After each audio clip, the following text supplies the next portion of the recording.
There are a few opportunities with the convergence that we're experiencing right now. I think that it is by our ability to expose people to what we're doing through online media.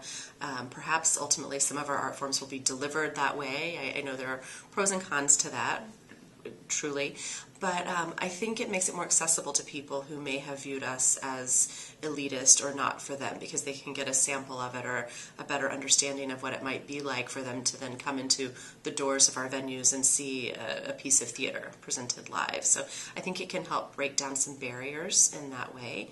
I think one of the obvious threats is there's just too much competition for people's leisure time, and that's really a big challenge that we're all facing. And I think we're having to reassess what is our expectation of people's participation in our organizations. For example, at Actors Theatre, we had a subscription series where people would come to the theater 13 times a season.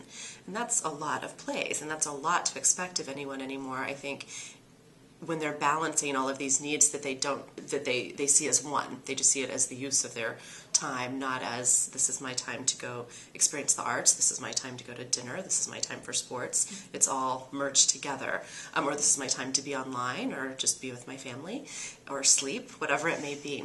So I think we're having to moderate our expectations about being happy with them coming to the theater 7 times a year, or 5 or 3 or even 1.